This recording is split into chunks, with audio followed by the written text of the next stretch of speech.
चलिए, जो कल पढ़े थे उसका आज रिवीजन करते हैं। तो बताइएगा कि राष्ट्रपति किस अनुच्छेद में है। राष्ट्रपति अनुच्छेद आपको 52 में है। राष्ट्रपति अनुच्छेद 52 में है। भारतीय संघ की कार्यपालिका शक्ति राष्ट्रपति में निहित होगी, किस अनुच्छेद में कहा गया है। राष्ट्रपति में निहित हो गया अनुच्छेद 80। अनुच्छेद 53। 53। राष्ट्रपद की योग्यता किस अनुच्छेद में है। 54। 58। 54 में कहा है। 54 में है राष्ट्रपति के निर्वाचन के लिए निर्वाचन मंडल। अब बताइए कि राष्ट्रपति के मतलब न्यूनतम आयु कितनी है राष्ट्रपति बनने के लिए। 35 वर्ष। 35 वर्ष। राष्ट्रपति के उम्मीदवार के लिए निर्वाचक मंडल के कितने मतलब सदस्य प्रस्तावक होते हैं। 50 अनुमोदक और 50 प्रस्तावक। जो राष्ट्रपति का चुनाव किस पद्धति के द्वारा होता है। एकल संक्रमणीय मत पद्धति। और किस अनुच्छेद में है। अनुच्छेद 55। तो 52 में है राष्ट्रपति।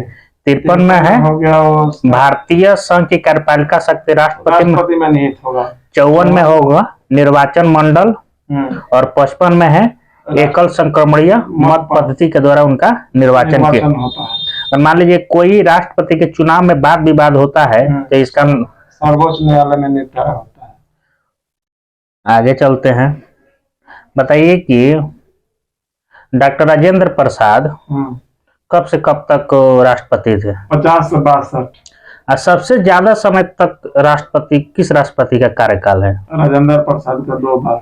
12 वर्ष। 5 दूना 10 और 2 1950 में ही जब अंतरिम पहले होता था ना राष्ट्रपति कार्यकाल 6 साल का होता था। नहीं, हाँ 6 साल का होता था। बाद में उसका कौन संविधान संशोधन से 5 वर्ष किया गया था। राष्ट्रपति अगर उनपे महाभियोग लगाया जाएगा तो किस अनुच्छेद के तहत लगाया जाएगा। महाभियोग 61 में है। 61 में है। महाभियोग मतलब कहाँ लगेगा। क्या मतलब क्या करेंगे तो महाभियोग लगाया जा सकता। संवैधानिक उल्लंघन के समय। अच्छा, राष्ट्रपति को कितना दिन पहले इसका सूचना देना पड़ता है। 14 दिन पहले लिखित सूचना दिया जाता है। और जो महाभियोग लगाया जाएगा किस सदन से लगाया जाएगा। राज्यसभा और लोकसभा किसी सदन में भी उसका प्रस्ताव लाया जा सकता है। राष्ट्रपति का जो पद है वो मैक्सिमम कितना दिन तक खाली रह सकता है। 6 माह। 6 माह तक खाली रह सकता है। अच्छा, संघीय लोक सेवा आयोग एवं अध्यक्ष की नियुक्ति कौन करता है। राष्ट्रपति करते हैं। सब याद है। अध्यादेश किस अनुच्छेद के तहत जारी किया जाता है। अध्यादेश 1, 2, 3 और 123 में। जो राष्ट्रपति हैं वो लोकसभा में 2 लोग को मनोनीत करते थे किस अनुच्छेद के तहत। 80 के 3 में। लोकसभा में 333। हाँ 331 के तहत। अच्छा सॉरी 331। और राज्यसभा में आ जाएगा 12 लोगों को मनोनीत करते हैं अनुच्छेद 80 के 3। राष्ट्रपति अगर अध्यादेश जारी करते हैं तो कितने दिनों तक लागू रहता है। 14 दिन। अध्यादेश जारी करते हैं तब 6 सप्ताह का। अब बताइए कि क्षमादान की शक्ति किस अनुच्छेद में है। 72। 72 बिल्कुल सही है। और उच्च न्यायालय से परामर्श किस अनुच्छेद के तहत लेते हैं। 143। 352 में क्या है। 352 में राष्ट्रीय आपात। 356 में राष्ट्रपति शासन। 360 में वित्तीय आपात। जो अभी तक भारत में एको बार वित्तीय आपात लागू नहीं हुआ। राष्ट्रीय आपात 3 बार लागू हुआ है। अब चलते हैं उपराष्ट्रपति। बताइए उपराष्ट्रपति किस अनुच्छेद में है। 63। उपराष्ट्रपति बनने के लिए न्यूनतम आयु 35 वर्ष। उपराष्ट्रपति का पदावधि 5 साल। मतलब कौन सा अनुच्छेद में उनके पद के बारे में बताया। 67 में है।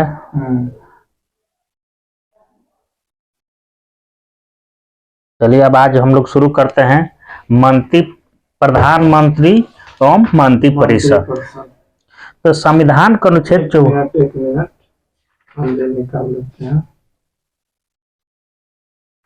प्रधानमंत्री और मंत्री परिषद,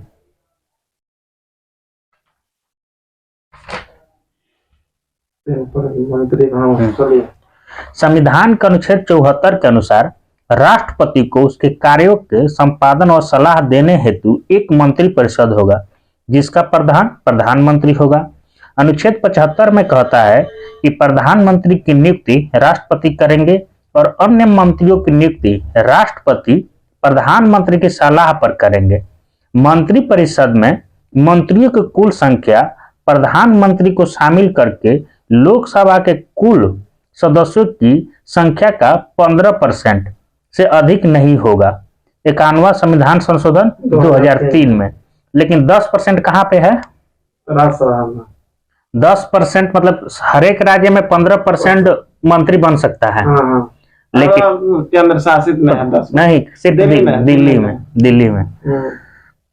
अनुच्छेद 75 में कहता है, अनुच्छेद 75 के 2 में राष्ट्रपति के प्रसाद पर्यंत पद धारण करेंगे और अनुच्छेद 75 के 3 के अनुसार मंत्री परिषद लोकसभा के प्रति सामूहिक रूप से उत्तरदायी होंगे।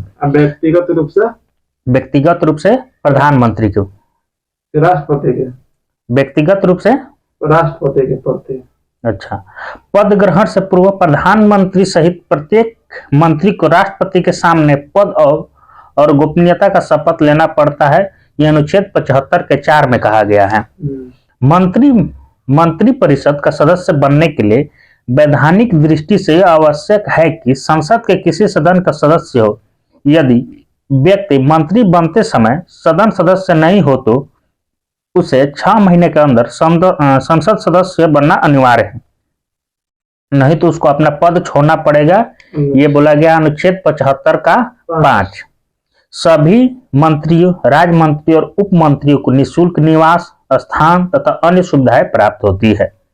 यदि लोकसभा किसी एक मंत्री के विरुद्ध अविश्वास का प्रस्ताव पारित करे अथवा उस विभाग से संबंधित विधेयक को रद्द कर दे तो समस्त मंत्रिमंडल को त्याग पत्र देना होगा। मतलब एक मंत्री अगर मान लीजिए अविश्वास प्रस्ताव पारित कर दिया तो सब मंत्री मतलब त्याग पत्र देंगे।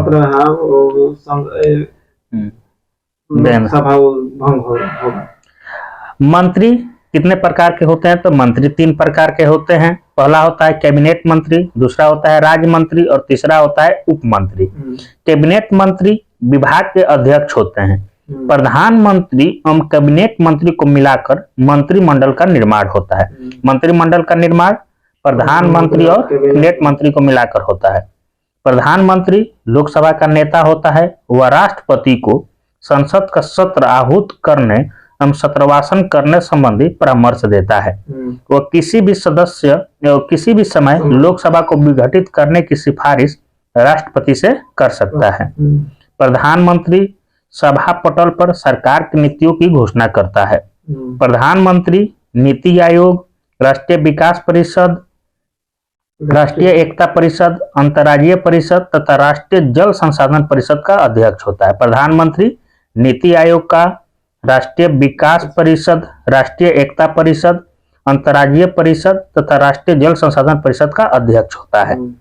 प्रधानमंत्री राष्ट्रपति और मंत्री परिषद के बीच की संवाद की मुख्य कड़ी होती है। यह अनुच्छेद 78 में कहा गया है। प्रधानमंत्री राष्ट्रपति और मंत्री परिषद के बीच की संवाद की मुख्य कड़ी होती है, अनुच्छेद 78। प्रधानमंत्री राष्ट्रपति को विभिन्न अधिकारियों जैसे भारत का महान्यायवादी, भारत का नियंत्रण एवं महालेखा परीक्षक, संघ लोक सेवा आयोग का अध्यक्ष एवं उनके सदस्य, चुनाव आयुक्त, वित्त आयोग का अध्यक्ष एवं उनके सदस्यों एवं अन्य नियुक्ति के संबंध में परामर्श देता है कि मतलब इसको महान्यायवादी बनाइए, इसको मान लीजिए नियंत्रक महालेखक परीक्षक बनाइए, मतलब ये नाम देगा, उस पर मोहर मार देंगे तो पद उनको मिल जाएगा। प्रधानमंत्री किसी मंत्री को त्याग पत्र देने अथवा राष्ट्रपति को उसे बर्खास्त करने की सलाह दे सकता है। वह मंत्री परिषद बैठक को अध्यक्षता करता है तथा अपने पद से त्याग पत्र देकर मंत्रिमंडल को बर्खास्त कर सकता है। यानी मान लीजिए प्रधानमंत्री भी त्याग पत्र दे देगा तो मंत्रिमंडल जो है बर्खास्त हो जाएगा। प्रधानमंत्री मंत्री परिषद का प्रमुख होता है, अतः जब प्रधानमंत्री त्याग पत्र देता है अथवा उसकी मृत्यु हो जाती है तो अन्य मंत्री कोई भी कार्य नहीं कर सकते हैं। अन्य शब्द में प्रधानमंत्री की मृत्यु अथवा त्याग पत्र से मंत्री परिषद स्वयं ही विघटित हो जाता है और एक शून्यता उत्पन्न हो जाती है। प्रधानमंत्रियों में सबसे बड़ा कार्यकाल प्रधानमंत्री जवाहरलाल नेहरू का रहा है। वे 16 वर्ष 9 महीने 12 दिन तक अपने पद पर रहे हैं। सबसे बड़ा कार्यकाल है जवाहरलाल नेहरू का, जो 16 वर्ष 9 महीना 12 दिन। देश की प्रथम महिला प्रधानमंत्री श्रीमती इंदिरा गांधी बनी। वे ऐसी पहली व्यक्ति रही जो 2 अलग अलग अवधियों में प्रधानमंत्री रही। पहली बार इंदिरा गांधी प्रधानमंत्री बनी तो वह राज्यसभा के सदस्य थी।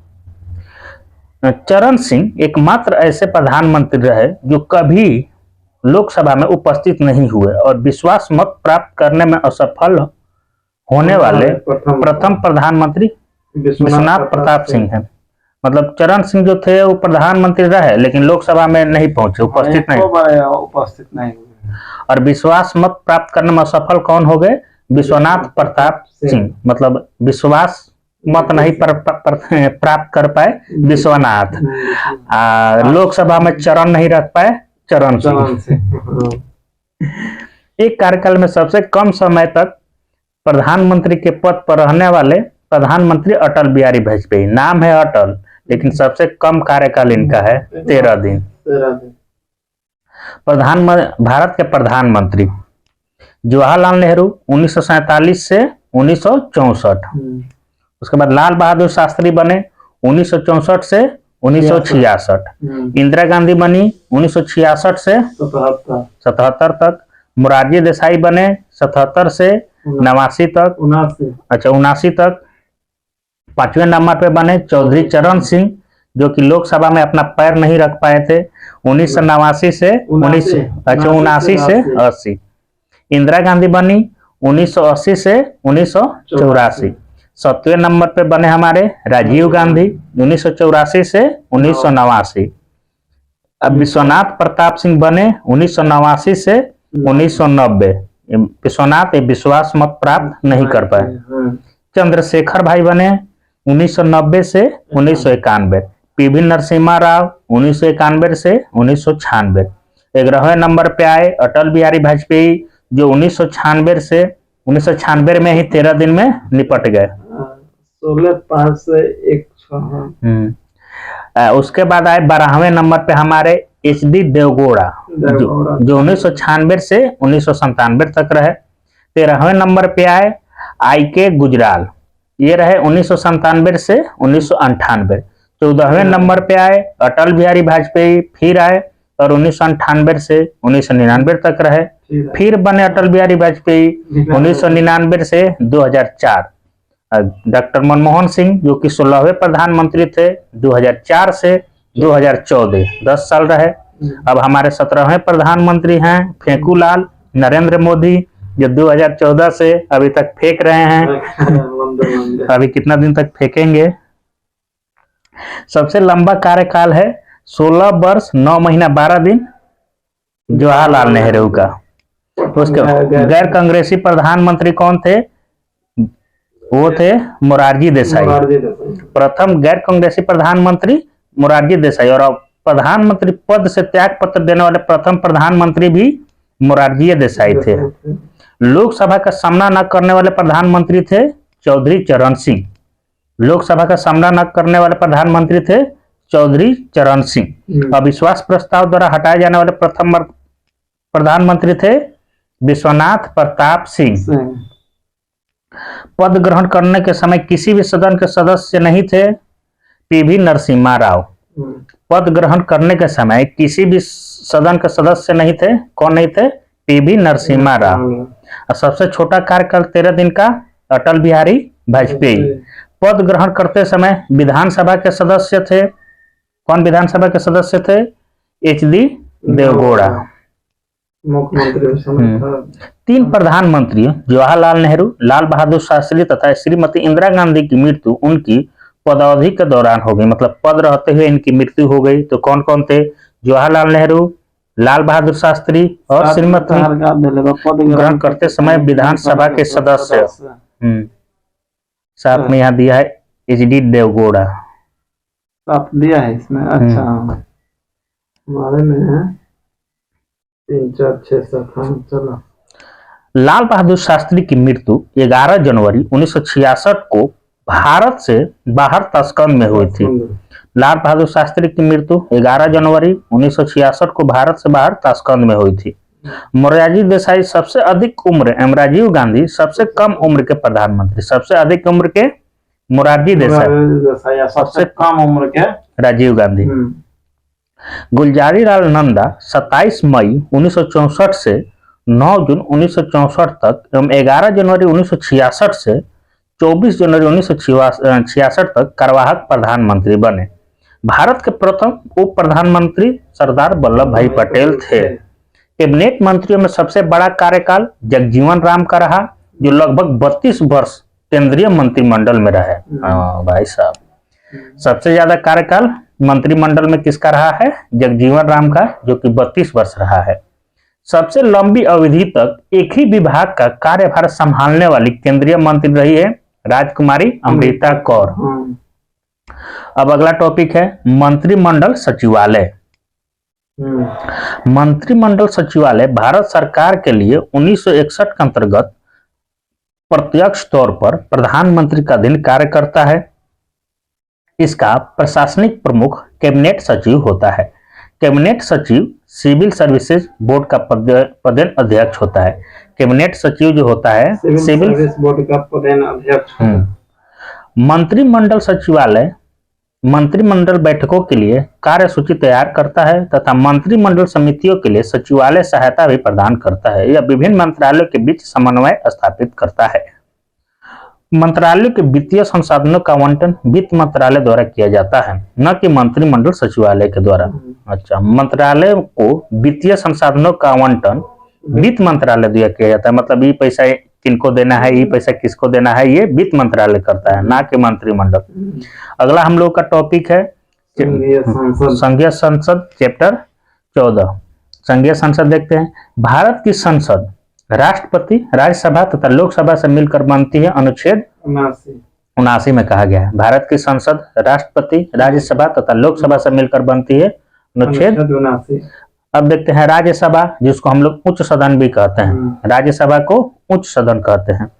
राज्यसभा के सदस्यों की अवधि से राज्यसभा के सदस्यों की अधिक से अधिक संख्या 250 हो सकती है, यानी 250। राज्यसभा की संरचना अनुच्छेद 80 में है। राज्यसभा की संरचना अनुच्छेद 80 में है, लेकिन सांसद पूछेगा तो 79। वर्तमान समय में यह संख्या 245 में है। इनमें 12 सदस्य राष्ट्रपति मनोनीत किए जाते हैं, राष्ट्रपति द्वारा मनोनीत किए जाते हैं। ऐसे व्यक्ति होते हैं जो कला, साहित्य, विज्ञान, समाज सेवी या सहकारिता के क्षेत्र में विशेष ज्ञान या अनुभव है। शेष 233 सदस्य संघ की इकाइयों का प्रतिनिधित्व करते हैं, मतलब अलग अलग राज्यों से चुन के आते हैं। राज्य की सदस्यता के लिए न्यूनतम उम्र 30 वर्ष है। राज्यसभा न्यूनतम उम्र 30 वर्ष है। 1 साल के बाद आप राज्यसभा का सदस्य बनिएगा। आप कला क्षेत्र में निपुण है, गाली देने में बहुत निपुण है।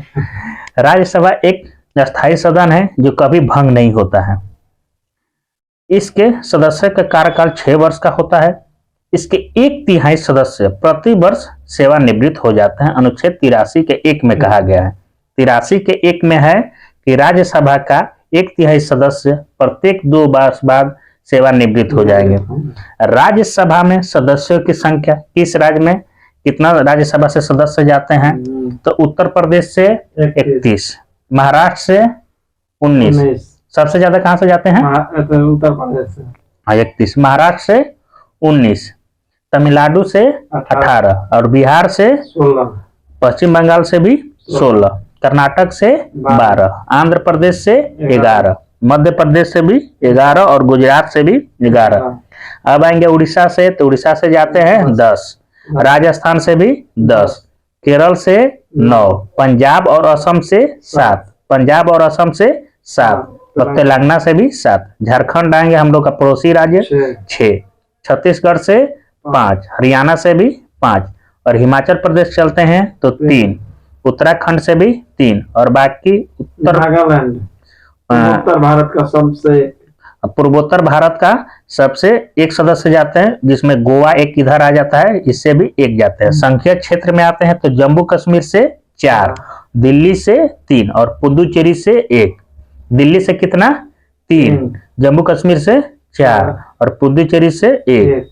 राज्यसभा के प्रथम उपसभापति श्री एस.बी. कृष्णमूर्ति राव। राज्यसभा के प्रथम उपसभापति कौन थे? कृष्णमूर्ति राव। राज्यसभा का सभापति एवं उपसभापति अनुच्छेद 89। राज्यसभा का सभापति एवं उपसभापति अनुच्छेद 89। भारत का उपराष्ट्रपति राज्यसभा का पदेन सभापति होता है। राज्यसभा यथाशीघ्र अपने किसी सदस्य को अपना उपसभापति चुनेगा। जब जब उपसभापति का पद रिक्त होता है तब तब राज्यसभा किसी अन्य सदस्य को अपना उपसभापति चुनेगी। उपसभापति का रिक्त होना, पद त्याग और पद से हटाया जाना अनुच्छेद 90 में है। उपसभापति, सभापति नहीं, उपसभापति जो राज्यसभा अपने एक सदस्य में से चुनता है, उनको पद से हटाया जाना या पद त्याग करना, ये अनुच्छेद 90 में है। उपसभापति यदि राज्यसभा का सदस्य नहीं रहता है तो अपना पद रिक्त कर देगा।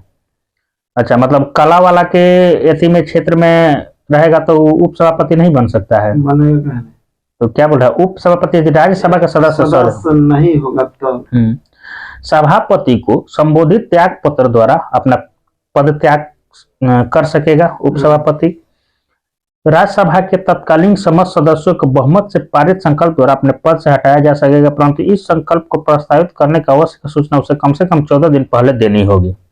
जब सभापति या उपसभापति को पद से हटाने का संकल्प विचाराधीन हो तो पीठासीन नहीं होगा, अनुच्छेद 92। जब सभापति या उपसभापति को पद से हटाने का संकल्प विचाराधीन हो तो यह पीठासीन नहीं होगा, अनुच्छेद 92 में कहा गया है।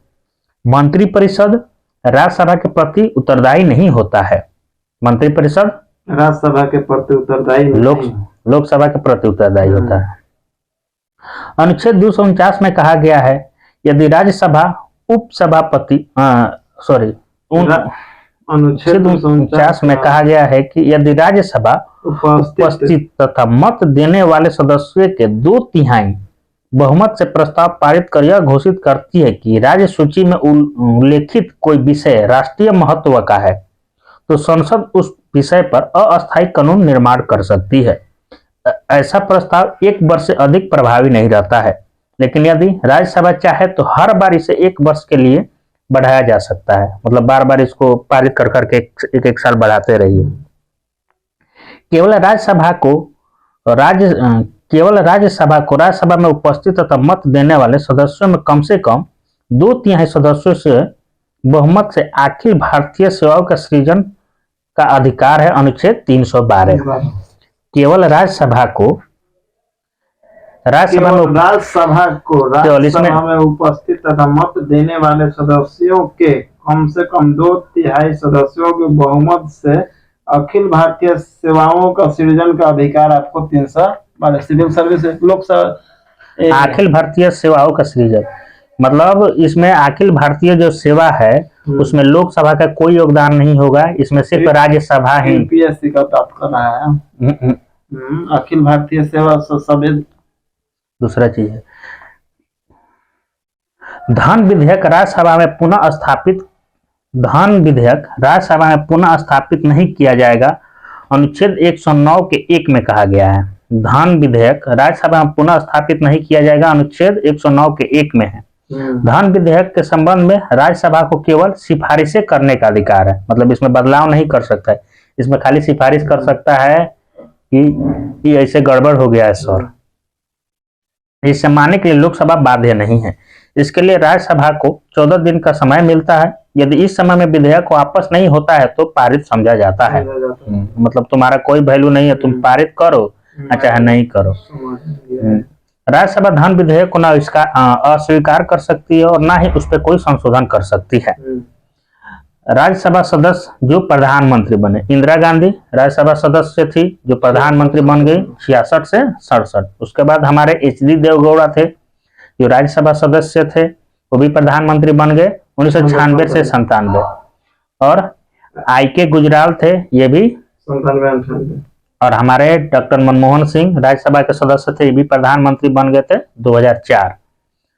अब देखते हैं आगे, राष्ट्रपति वर्ष में कम से कम 2 बार राज्यसभा का अधिवेशन आहूत करता है, मतलब राज्यसभा का अधिवेशन जो है बुलाते हैं।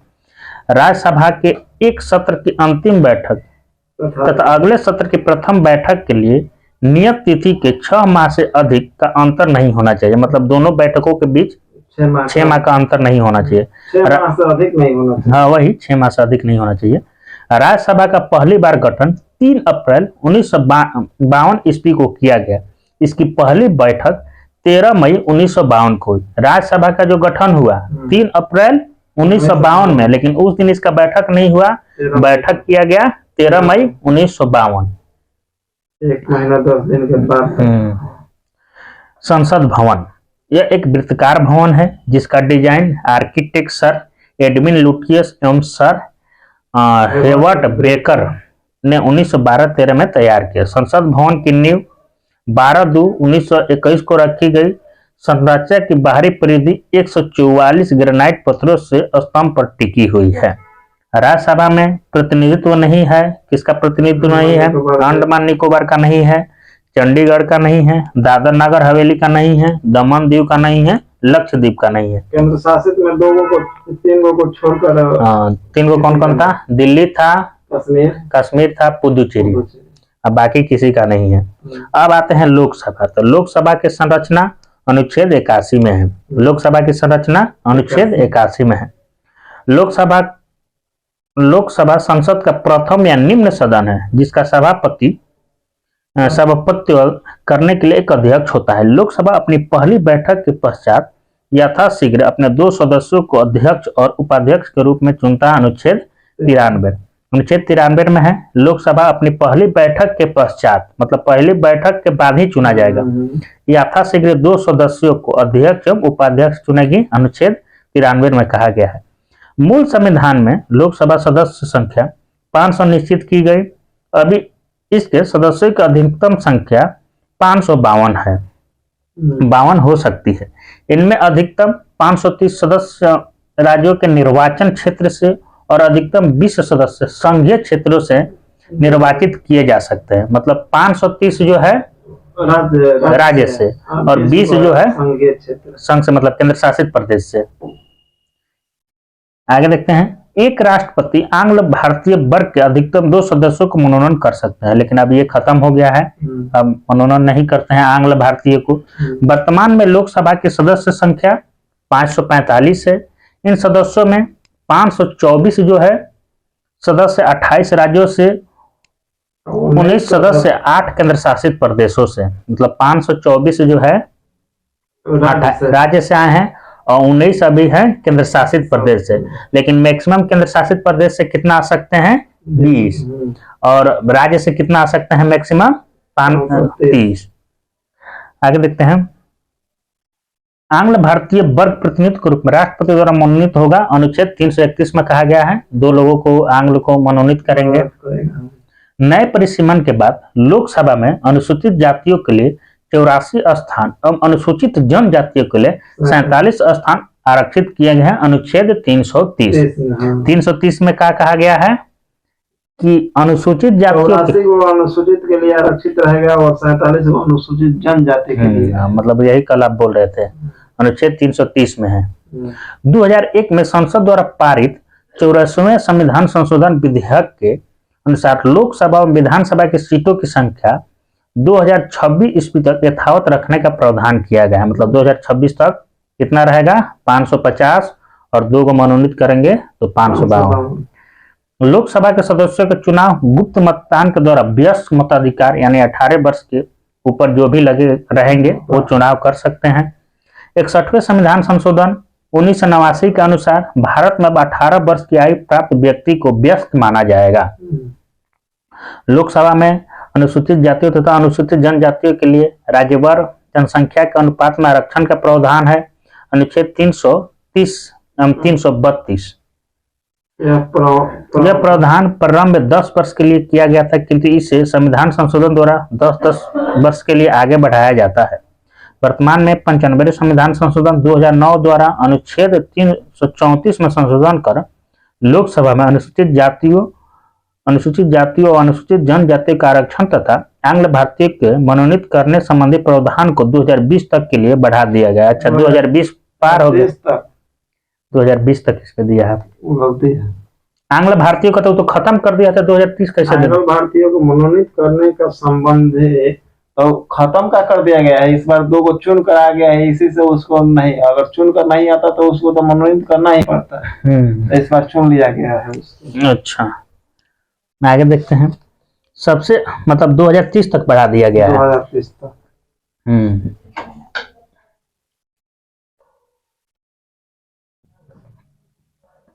सबसे अधिक मतदाता वाला लोकसभा क्षेत्र है बाहरी दिल्ली। सबसे कम मतदाता वाला क्षेत्र है लक्षद्वीप। क्षेत्रफल की दृष्टि से सबसे बड़ा लोकसभा क्षेत्र है लद्दाख।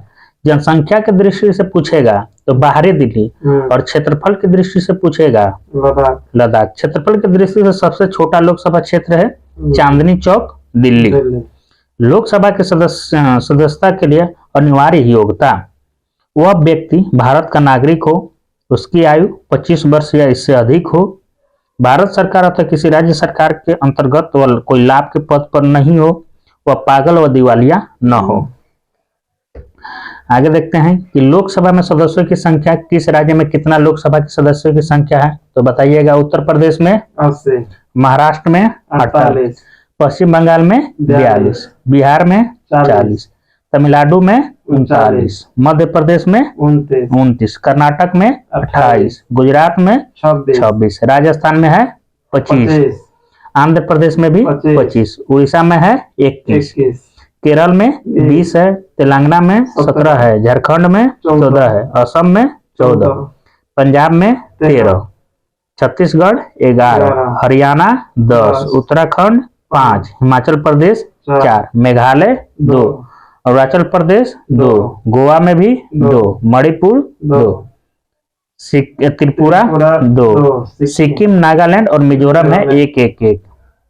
संघीय क्षेत्र में सबसे ज्यादा दिल्ली में है 7 है, जम्मू कश्मीर में है 5, उसके बाद दादर और नागर हवेली एवं दमन दीव में है 2, और बाकी सब में 1-1 है, यानी लद्दाख, पुडुचेरी, चंडीगढ़, लक्षद्वीप में 1-1 है। बार बार क्वेश्चन पूछता है कि इसमें किस मतलब राज्य में लोकसभा की एक सीट है, तो 3 गो में है, मतलब सिक्किम, नागालैंड और मिजोरम, तीनों में 1-1 है। गोवा में कितना है? गोवा में 2 है, मणिपुर में भी 2 है, 3 गो है। सिक्किम, नागालैंड, मिजोरम में 1-1 लोकसभा का सीट है। लोकसभा का अधिकतम कार्यकाल सामान्यतः 5 वर्षों का होता है। मंत्रिपरिषद लोकसभा के प्रति सामूहिक रूप से उत्तरदायी होता है। अनुच्छेद 75 के 3 में कहा गया है।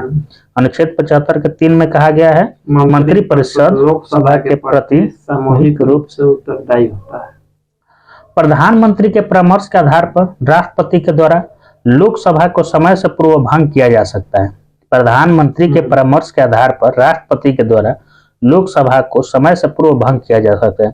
ऐसा अब तक कितना बार हो गया है? 8 बार हो गया है। 1970 में हुआ, 1977 में हुआ, 1979 में हुआ, 1984 में, 1989, 1991, 1997 और 1999 में किया गया है। आपातकाल की घोषणा लागू होने पर विधि द्वारा संसद लोकसभा के कार्यकाल में वृद्धि कर सकती है। आपातकाल जब लागू होगा, संसद जो है लोकसभा के कार्यकाल में वृद्धि कर देगा, जो एक बार में 1 वर्ष से अधिक नहीं होगी। आपातकाल की घोषणा समाप्त हो जाने के पश्चात उसका विस्तार किसी भी दशा में 6 महीने से अधिक नहीं होगी। 1976 में लोकसभा का कार्यकाल 2 बार 1-1 वर्ष के लिए बढ़ाया गया था। अगला पॉइंट है, लोकसभा एवं राज्यसभा का अधिवेशन राष्ट्रपति के द्वारा ही बुलाए और स्थगित किए जाते हैं। लोकसभा एवं राज्यसभा के अधिवेशन राष्ट्रपति के द्वारा ही बुलाए और स्थगित किए जाते हैं। लोकसभा के 2 बैठकों के 6 माह से अधिक का अंतर नहीं होना चाहिए। जब तक संसद विधि द्वारा अन्यथा उपबंध न करें तब तक संसद के प्रत्येक सदन का अधिवेशन गठित करने के लिए गण पूर्ति सदन के सदस्यों की कुल संख्या का 10वां भाग होता है। गण पूर्ति कितना होता है? सदस्यों के कुल संख्या का 10वां भाग। अनुच्छेद कितना में कहा गया है? 100 का 3। 100 का 3। यदि सदन के अधिवेशन में किसी समय गण पूर्ति नहीं है तो सभापति या अध्यक्ष अथवा उस रूप में कार्य करने वाले व्यक्ति का यह कर्तव्य होगा कि वह सदन को स्थगित कर दे या अधिवेशन को तब तक के लिए निलंबित कर दे जब तक कि गण पूर्ति नहीं हो। अनुच्छेद 100 के 4 में कहा गया है। मतलब मान लीजिए 1/10 भाग नहीं पहुंच रहे हैं तो अधिवेशन को संचालित नहीं करना है, उसको भाई बंद कर दीजिए जब तक 1/10 लोग नहीं आए। यानी कितना हो जाएगा? 55 सदस्य। 50 से अनुमय होता है। कोरम कुल सदस्य संख्या का 10वां भाग यानी 55 सदस्य होता है।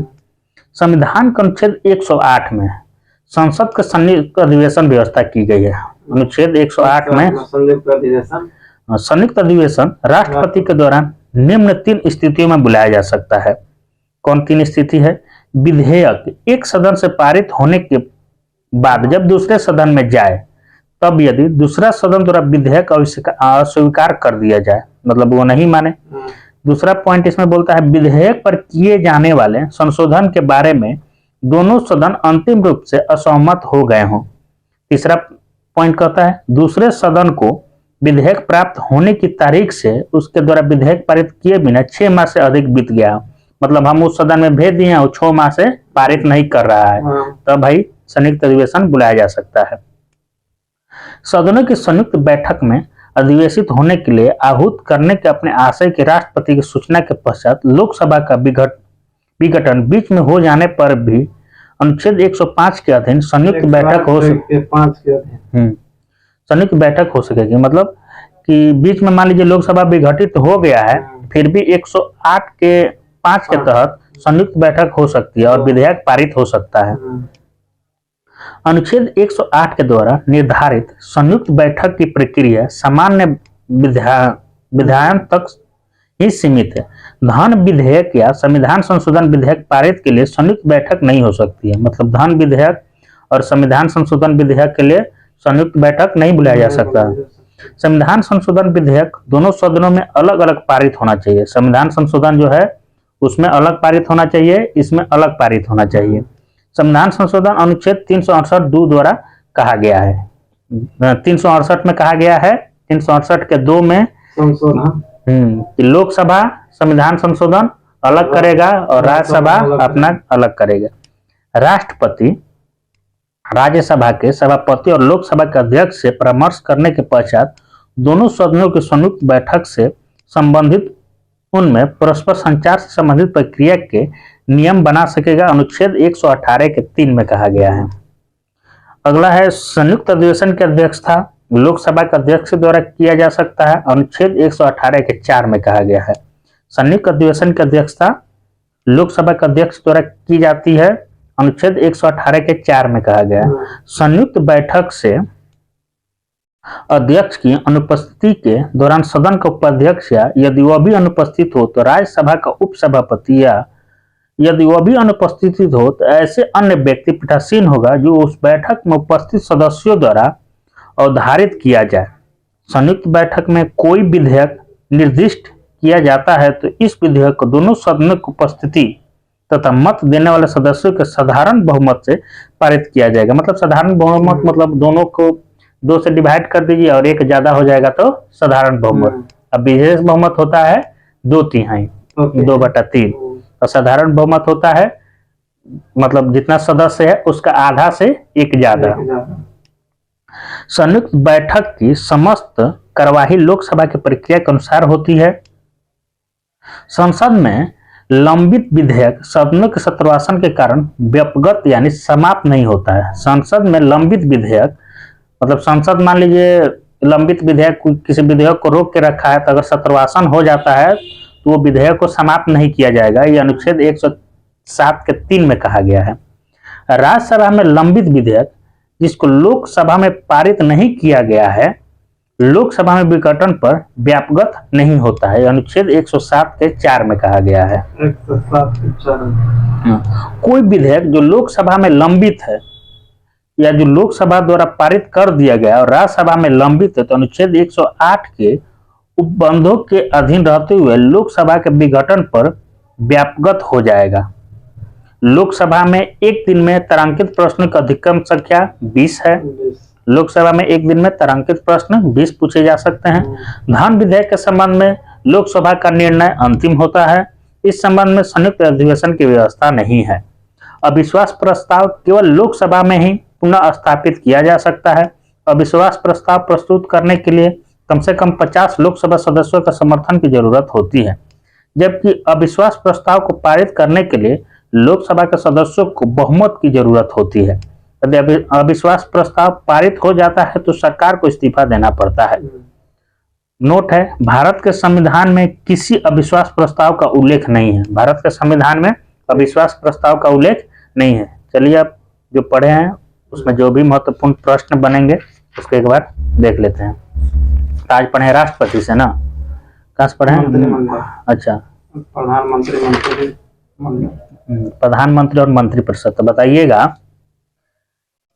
कि प्रधानमंत्री की नियुक्ति कौन करता है? राष्ट्रपति। किस अनुच्छेद के तहत? अनुच्छेद 79 के तहत। अनुच्छेद 75। 79 में तो संसद है। 80 में राज्यसभा। बताइए कि लोकसभा में जो मंत्री बनेंगे कुल सदस्य का कितना परसेंट रहता है? 15%। कौन संविधान संशोधन द्वारा बनाया गया है? आपको संविधान 91वां संविधान संशोधन 2003। अच्छा, आगे बताइए। प्रधानमंत्री मतलब जो प्रधानमंत्री रहते हैं मतलब किसके समक्ष शपथ लेते हैं? इसके समक्ष शपथ लेते हैं संसद के। पद ग्रहण से पूर्व प्रधानमंत्री सहित प्रत्येक मंत्री को राष्ट्रपति के सामने पद और गोपनीयता की शपथ लेते हैं।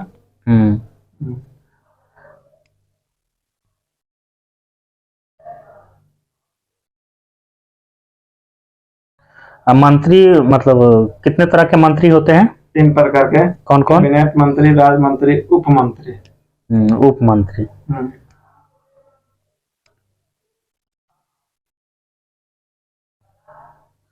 कौन मतलब राष्ट्रपति को यह सलाह देता है कि सत्र को मतलब आहूत कीजिए या सत्रभाषण कीजिए? राष्ट्रपति को प्रधानमंत्री करेगा। प्रधानमंत्री बताएगा कि भाई कीजिए। अब बताइए कि राष्ट्रीय जल संसाधन परिषद का अध्यक्ष कौन होता है? इसका प्रधानमंत्री होते हैं। राष्ट्रीय विकास परिषद? राष्ट्रीय विकास परिषद, राष्ट्रीय एकता परिषद का भी प्रधानमंत्री होते हैं अध्यक्ष। अच्छा, अब आप बताइए प्रधानमंत्री और राष्ट्रपति और मंत्रिपरिषद के बीच का मुख्य कड़ी है। प्रधानमंत्री जो है राष्ट्रपति और मंत्रिपरिषद के मुख्य कड़ी है किस अनुच्छेद में बोला गया? 79 के 3। 78। 79 में कहा जाए 79 में तो वहां से तो राज्यसभा लोकसभा ही सब शुरू हो जाता है। आगे देखते हैं कौन ऐसे प्रधानमंत्री थे जो लोकसभा में उपस्थित नहीं हुए? चौधरी चरण सिंह। कौन ऐसे प्रधानमंत्री जो विश्वास मत प्राप्त नहीं कर पाए? विश्वनाथ प्रताप सिंह। विश्वनाथ प्रताप सिंह। वीपी सिंह। कौन ये सलाह देता है राष्ट्रपति को कि कोई मंत्री को बर्खास्त कीजिए या उसे त्याग पत्र के लिए मतलब एथी कीजिए? राष्ट्रपति से। प्रधानमंत्री करेगा क्या अध्यक्ष? प्रधानमंत्री। अब बताइए कि सबसे लंबा कार्यकाल किस प्रधानमंत्री का है? जवाहरलाल नेहरू। कितना दिन है? 16 वर्ष 9 महीना 12 दिन। देश की प्रथम महिला प्रधानमंत्री? इंदिरा गांधी। इंदिरा गांधी। आगे बताइए प्रथम गैर कांग्रेसी प्रधानमंत्री? मोरारजी देसाई।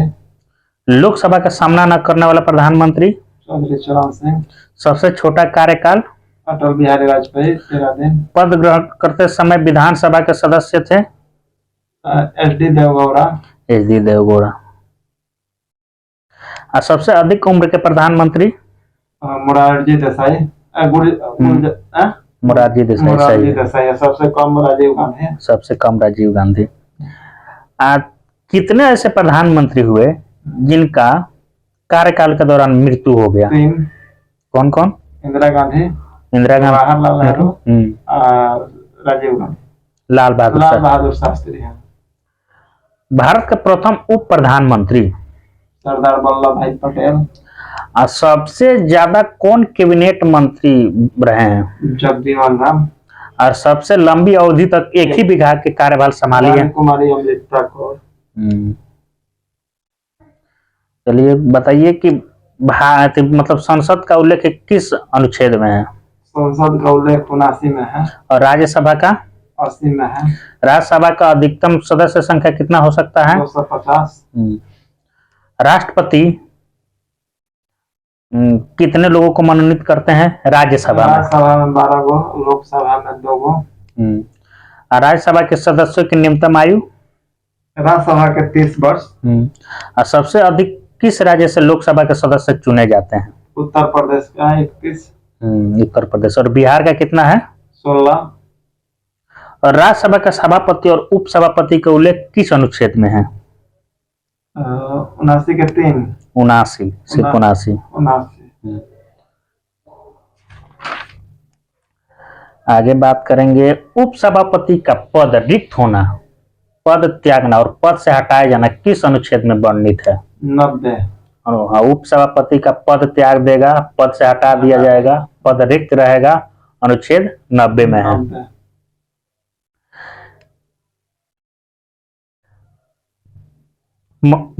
मंत्री परिषद किसके प्रति उत्तरदायी होता है?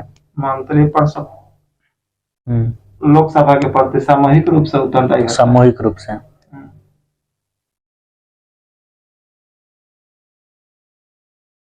मतलब ये किस अनुच्छेद में कहा गया है? अच्छा ऐसे बताइए, राज्य सूची के उल्लेखित विषय जो है वो राष्ट्रीय महत्व का है, किस अनुच्छेद में है?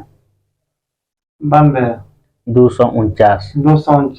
इसको राज्यसभा जो है पारित कर देगा 2/3 बहुमत से, तो राज्य सूची का जो विषय होगा वो राष्ट्रीय महत्व का समझा जाएगा, अनुच्छेद 249 में कहा गया है।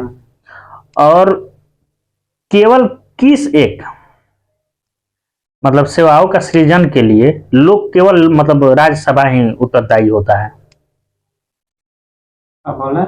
मतलब जिस समय ना होता है कि उसमें सिर्फ राज्यसभा ही उत्तरदायी होता है। हाँ, क्या मतलब कौन ऐसा विधेयक चाहेगा? अखिल भारतीय सेवाओं का सृजन किस अनुच्छेद में है? 312 में है। 312। और जो धन विधेयक है वो राज्यसभा में कितने दिन मतलब उसको पारित करने के लिए समय मिलता है, उसके बाद उसको पारित समझा जाएगा? नहीं वो हाँ, तो उसके बाद अपने से पारित हो जाएगा। और बताइए कि राज्यसभा के कार्यकाल कितना होता है? राज्यसभा का कार्यकाल 6 वर्ष होता है, लेकिन उसके सदस्यों का गलत, राज्यसभा का हम कार्यकाल पूछे हैं। राज्यसभा का नहीं होता है, राज्यसभा का मतलब अस्थायी हो रहा है। हाँ, अस्थायी। राज्यसभा के सदस्यों का कार्यकाल 6 वर्ष का होता है, लेकिन उसका कितना सदस्य? 1/3 सदस्य हर 2 वर्ष के बाद सेवानिवृत्त होते हैं। अच्छा, जो राज्यसभा का है वो मतलब उसके 2 बैठकों के बीच का मैक्सिमम अंतराल कितना हो सकता है? 6 महीना होता है। अच्छा, राज्यसभा का गठन कब हुआ था? राज्यसभा का गठन 1952 में हुआ था। 3 अप्रैल 1952। उसका अध्यक्ष का गठन प्रथम बैठक हुआ था 13 मई 1952। अच्छा, अब बताइए कि राज्यसभा मतलब कौन ऐसा केंद्र शासित प्रदेश है जो राज्यसभा का प्रतिनिधित्व नहीं करता है? कौन कौन है? कौन नहीं करता है राज्यसभा का? मतलब कौन कौन है? कौन 3 को तो करता है। अच्छा बताएं। दिल्ली, पुदुचेरी, जम्मू कश्मीर। दिल्ली, पुदुचेरी और जम्मू कश्मीर। नहीं करने वाला में है जो अंडमान दादर नागर हवेली, अंडमान निकोबार द्वीप समूह, लक्षद्वीप, और चंडीगढ़, और उसके बाद लद्दाखों को मान लीजिए। अच्छा, आगे देखते हैं लोकसभा। तो लोकसभा किस अनुच्छेद में है? लोकसभा का अनुच्छेद 81 में है, 79 में है संसद, 80 में है लोकसभा, राज्यसभा, 81 में लोकसभा। ये जो 2 सदस्यों का अध्यक्ष और उपाध्यक्ष जो चुनती है लोकसभा, वो किस अनुच्छेद के तहत चुनती है? बोलिए तो। अनुच्छेद 93 93। लोकसभा जो है अपने में से पहली बैठक के पश्चात उसी दिन अध्यक्ष एक उपाध्यक्ष चुनेगा। अनुच्छेद 93। अभी लोकसभा का अध्यक्ष कौन है? ये ना है, हम ही लोग के गांव का है ओम बिरला। आपका गांव का है? कोटा से जीत कर आया है राजस्थान। कोटा हमारा घर है। कोटा है? कोटा में जाते नहीं है चावल गेहूं लाने। मूल संविधान में लोकसभा सदस्यों की संख्या कितनी थी निश्चित की गई? मूल संविधान में आपको 540 थे। मूल संविधान 500। और अभी वर्तमान में 552, जिसमें से दो गो मनोनीत होता है एंग्लो इंडिया से। अनुच्छेद बताओ। Anglo India 331। राज्यसभा से कितना सदस्य चुन के जाते हैं? सॉरी, राज्य से कितना सदस्य चुन के जाते हैं लोकसभा में? 532। मैक्सिमम मतलब कितना चुन के जा सकते हैं? 530। 530। अब 20 गो केंद्र शासित प्रदेश, अब 2 गो हो जाएगा आपको मनोनीत। और अभी राज्य से कितना चुन के गए हैं? अभी 28 राज्यों से 524। और केंद्र शासित प्रदेश से 19। नए परिसीमन के बाद अनुसूचित जातियों के लिए मतलब कितना स्थान रखा गया है? 84 अनुसूचित जाति के लिए और 47 अनुसूचित जनजाति के लिए। अनुच्छेद 330। 2026 तक लोकसभा का जो सीट है और विधानसभा का जो सीट है वो यथावत रहेगा। किस संविधान संशोधन के द्वारा किया गया है? 84वें संविधान संशोधन जो 2001 में आया है। इसमें कहा गया है कि लोकसभा और विधानसभा की सीटें 2026 तक यथावत रहेगी। अभी बताइए कि जो 21 वर्ष से 18 वर्ष मतलब कर दिया गया संविधान संशोधन 1989। सबसे अधिक मतदाता वाला लोकसभा क्षेत्र आपको बाहरी दिल्ली। और सबसे कम मतदाता वाला लोकसभा क्षेत्र आपका लक्षद्वीप। और क्षेत्रफल की दृष्टि से सबसे बड़ा लोकसभा क्षेत्र लद्दाख। और क्षेत्रफल की दृष्टि से सबसे छोटा लोकसभा क्षेत्र चांदनी चौक दिल्ली। अच्छा, अब बताइए कि मतलब कौन ऐसा राज्य है जहां मतलब एक लोकसभा की सीट है? सिक्किम, मिजोरम, हाँ, मणिपुर। सिक्किम, नागालैंड, मिजोरम। सिक्किम, नागालैंड, मिजोरम। मणिपुर में है 2। गोवा में 2। दिल्ली में कितना है? 7। चलिए आगे बताइए, संयुक्त अधिवेशन की व्यवस्था किस अनुच्छेद में किया गया है? संयुक्त अधिवेशन 108 में। 108 में। और मतलब इसमें कितने मतलब कै गो इसका एथी है, इसमें संयुक्त अधिवेशन बुलाया जा सकता है? 3 गो है। दूसरे सदन द्वारा विधेयक अस्वीकार कर दिया गया हो, विधेयक पर किए जाने वाले संशोधन के बारे में दूसरा सदन अंतिम रूप से असहमत हो गया हो, और दूसरे सदन को विधेयक प्राप्त होने की तारीख से उसके द्वारा विधेयक पारित किए बिना 6 माह से अधिक बीत गया हो। ऐसे मानिए ना, राज्यसभा और लोकसभा में विवाद होगा तभी संयुक्त अधिवेशन होता है। इसका बैठक बुलाता है कौन?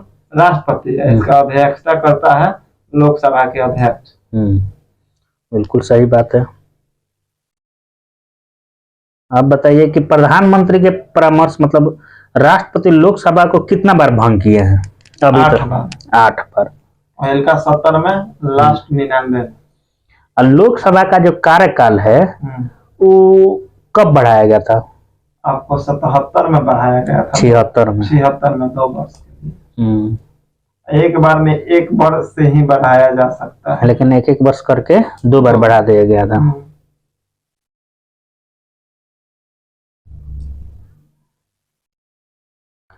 अब आगे बताइए। अविश्वास प्रस्ताव करने के लिए मतलब कितने मिनिमम लोकसभा के सदस्यों का समर्थन जरूरी है? 1/10 यानी 55 सदस्यों का। अविश्वास प्रस्ताव प्रस्तुत करने के लिए 1/3 50 50 हाँ। ये तो आप कोरम बता रहे हैं। मतलब 55 सदस्य नहीं रहेगा तो लोकसभा का जो अधिवेशन है यानी बैठक नहीं होगा। 55 से कम 55 से ज्यादा सदस्य होने पर ही लोकसभा का अधिवेशन किया जाएगा। चलिए इस वीडियो में बस, आगे कल पढ़ते हैं। लोकसभा और पदाधिकारी से शुरू करेंगे कल।